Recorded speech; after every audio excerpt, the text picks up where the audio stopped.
Hello everyone, कैसे हैं आप सभी। उम्मीद करते हैं मस्त होंगे, स्वस्थ होंगे और आपका पढ़ाई चल रहा होगा। इससे पहले हम लोगों ने लॉरेंज बल क्या होता है इसका डिस्कशन किया है।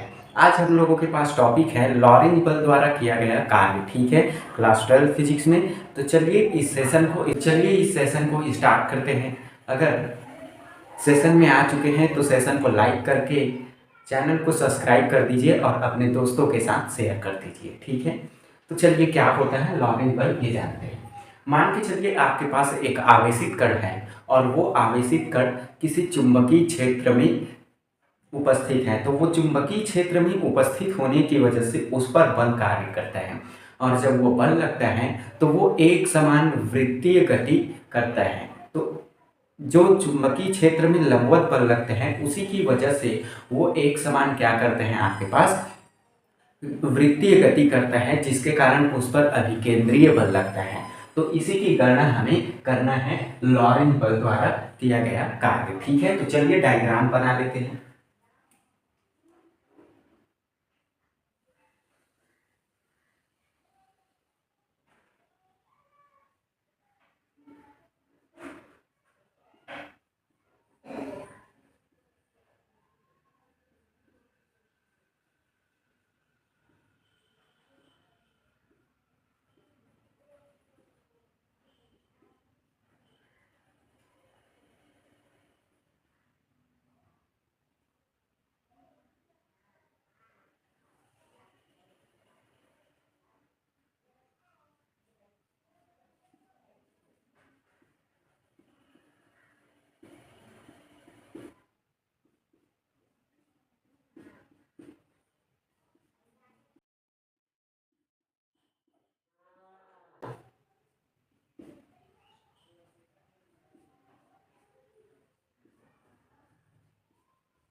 ये हम लोगों के पास एक आवेशित क्षेत्र है। ठीक है, अब इस पर हमारे पास क्या है, कोई आवेश क्यों रखा हुआ है। ठीक है, ये क्यों आवेश जब इधर गति करेगा तो इसका वेग भी हो जाता है। अगर हम यहाँ चेक करें इस क्यों आवेश को तो इसका भी वेग भी है। वैसे ही आपके पास इस तरफ चेक करें इस आवेश का तो इसका वेग क्यों है और इस पर बल क्या लगता है, एफ अंदर की ओर लगता है। ठीक है, बल आपके पास क्या लगता है, एफ अंदर की ओर लगता है।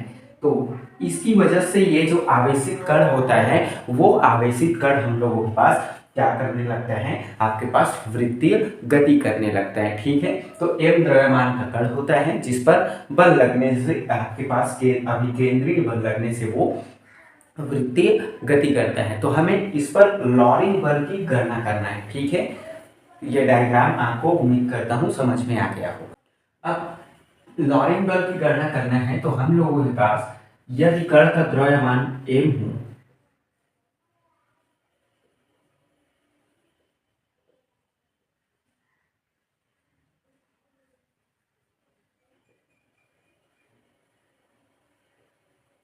तथा वृत्तीय पथ का त्रिज्या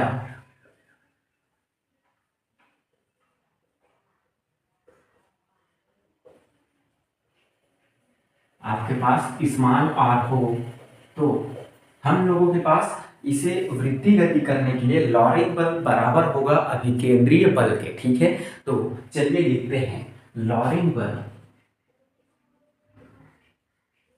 बराबर होगा अभिकेंद्रीय बल।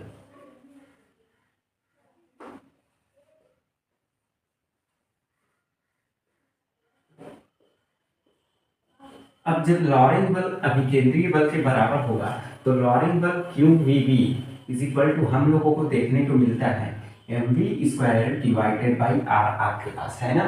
यहाँ से एक वी कैंसल हो जाए तो हम लोगों के पास यहाँ क्या बचेगा भाई, तो अगर हम लोग देखें तो Q B is equal to M into V divided by R. यहाँ से आर का वैल्यू निकाल दीजिए, इसको पक्षांतर कर दीजिए तो हम लोगों के पास क्या होगा, आर इज इक्वल टू यहाँ M into V divided by Q B आपको देखने को मिलेगा। अब ध्यान रखिए m इंटू वी द्रव्यमान इंटू वेग का गुणनफल क्या होता है, संवेग होता है। तो इसके स्थान पे हम लोग p लिख सकते हैं क्योंकि हमारे पास m इंटू वी बराबर होता है p संवेग। ठीक है, तो ये इंपोर्ट कर दीजिए, तो R इज इक्वल टू आपको P डिवाइडेड बाई क्यू भी मिलने वाला है। और यहाँ से एक चीज स्पष्ट समझ में आता है कि त्रिज्या जो होता है वो संवेग के समानुपाती होता है। तो R समानुपाती P की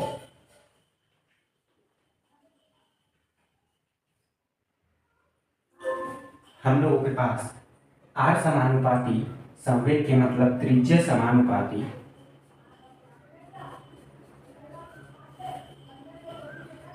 संवेग के, ठीक है।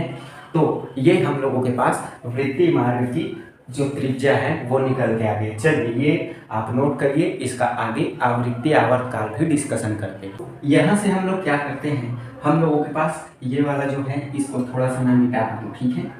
अब थोड़ा सा आपको यहाँ ध्यान देना है।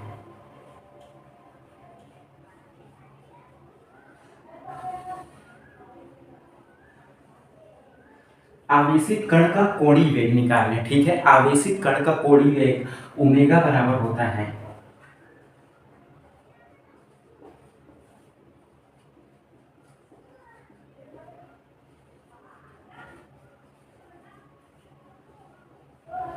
आपको देखने को मिलेगा ओमेगा इज इक्वल टू वेग डिवाइडेड बाई त्रिज्या, ठीक है।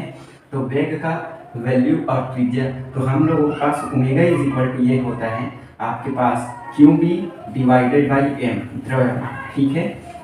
अब थोड़ा सा ध्यान रखिए, आपको निकालना है आवृत्ति, तो यहीं से आवृत्ति कैलकुलेट कर देते हैं। तो आवृत्ति क्या होता है, एक सेकेंड में चक्करों की संख्या मतलब न्यू इज इक्वल टू हम लोगों को मिलेगा ओमेगा डिवाइडेड बाई 2 पाई, ठीक है।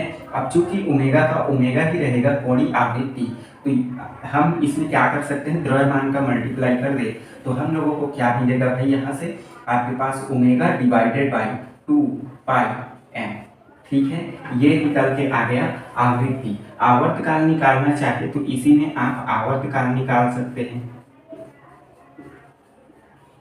आवर्तकाल को T से रिप्रेजेंट किया जाता है, तो ये होता है आपके पास 1/न्यू। आवृत्ति के जस्ट अपोजिट कर दीजिए, इसको बदल दीजिए, तो ये क्या होगा आपके पास 2 pi M divided by omega, ठीक है।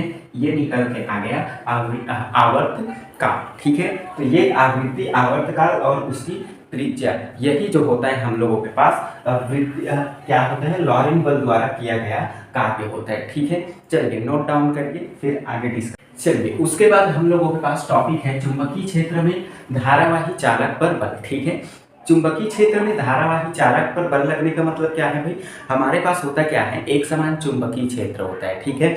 उसमें हम एक चालक तार एक्स वाई रख देते हैं, तो उस पर बल का क्या प्रभाव पड़ता है इसका डिस्कशन करना है, ठीक है। तो उसी टॉपिक के अकॉर्डिंग पहले डायग्राम बना देते हैं। तो ये हम लोगों के पास एक समान क्या है, चुंबकीय क्षेत्र है, ठीक है। एक समान चुंबकीय क्षेत्र वेक्टर बी मान लेते हैं। इसमें हम लोगों के पास कोई चालक तार एक्स वाई रखा हुआ है, ठीक है। एक्स और वाई है। यहाँ आपके पास ध्यान दीजिएगा, इसमें आई धारा प्रवाहित हो रहा है, तो इस पर लगने वाला बल हम लोगों को एफ की गणना करना है। तो ये आपके पास कोण थीटा मान लीजिए। तो यहाँ पे एक समान चुंबकीय चालक पे क्या करना है, धारावाही चालक पर बल की गणना हम लोगों को करना है, ठीक है। तो हम ये मान के चलते हैं इस चालक तार पे धारा आई प्रवाहित हो, तो उस पर लगने वाला बल क्या होगा, एफ होगा। यदि चालक तार पर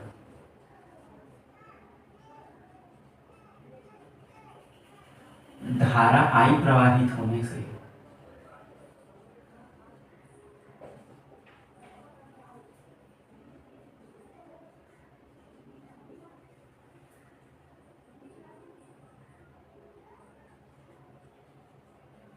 चालक में बल एफ है, ठीक है। तो एफ बल क्या होता है, लगता है। तो पहला पॉइंट ये बोलता है कि चालक तार में प्रवाहित धारा बल के अनुक्रमानुपाती होता है, ठीक है। तो पहला पॉइंट लिखते हैं,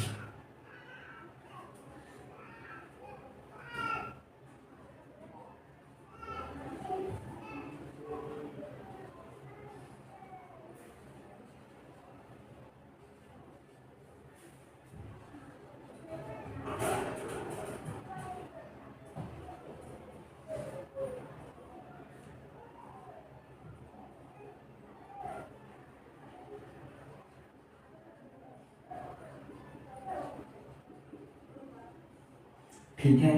तो हम लोगों के पास F समानुपाती I मिलेगा। अब थोड़ा सा ध्यान रखिएगा, ये जो चालक तार है इसका लंबाई क्या है हम लोगों के पास, ये लंबाई जो है L है। ठीक है, तो चालक तार की लंबाई के भी समानुपाती।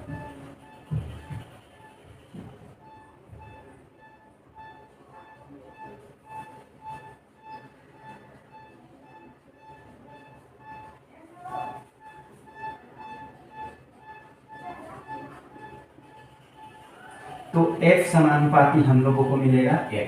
ठीक है, ये हो गया दूसरा पॉइंट। तीसरा पॉइंट, इनके मध्य जो ये कोण बनता है, ठीक है, वो साइन थीटा के ज्या के भी क्या होते हैं हम लोगों के पास, ये समानुपाती होते हैं।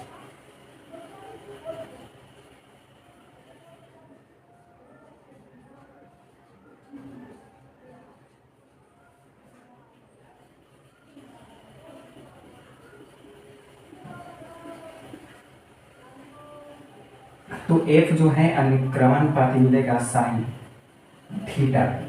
हम लोगों के पास अगर इसे इक्वेशन मानना चाहे तो आप इक्वेशन समीकरण मान सकते हैं या फिर ऐसे ही लिख सकते हैं। तो उपयुक्त को आप क्या करिए, ये हो गया साइन थीटा के अनुक्रमानुपाती। तो चालक तार पर चुंबकीय क्षेत्र के भी समानुपाती होते हैं। ठीक है, पर तो चालक तार पर बल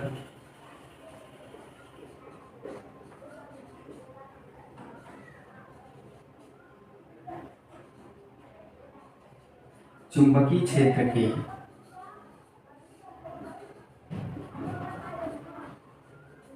समानुपाती। तो F जो है समानुपाती हम लोगों को क्या मिलने वाला है, आपके पास F समानुपाती वेक्टर B के। तो उपयुक्त समीकरण को मिलाकर लिख दीजिए।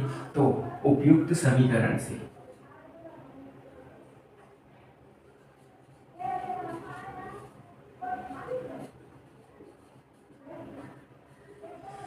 F जो है आपको समानुपाती मिलेगा I L B sine theta, I L B sine theta का। ठीक है, अब थोड़ा सा ध्यान रखिए, यहाँ से जब समानुपाती चिन्ह हटेगा तो F is equal to K I L B sine theta आपको देखने को मिलता है। और यही जो होता है हम लोगों के पास क्या होता है, चुंबकीय क्षेत्र में धारावाही चालक पर बल होता है। ठीक है, तो इतना बल जो है आपके पास निकल के आता है। फिर इनमें होगा क्या, जैसे ही आप साइन थीटा हटाएंगे तो साइन थीटा हटाने पे इसका फॉर्मूला क्या होगा आपके पास, F इज इक्वल टू आपके पास ये के बाहर हो जाएगा I इंटू का L क्रॉस B, आप इसे लिखेंगे। ठीक है, जैसे ही आपके पास यहाँ ये लिखेंगे साइन थीटा हट जाएगा, क्योंकि वेक्टर लगने पे साइन या कॉस थीटा जो होता है हट जाता है। ठीक है, तो ये फॉर्मूला भी आपको ध्यान में रखना है, इसका यूज होता है। ठीक है, इसका स्थिति आता है वो आप मुझे कमेंट में बताएंगे। तब तक के लिए पढ़ते रहिए, मस्त रहिए, स्वस्थ रहिए। जय हिंद, जय भारत।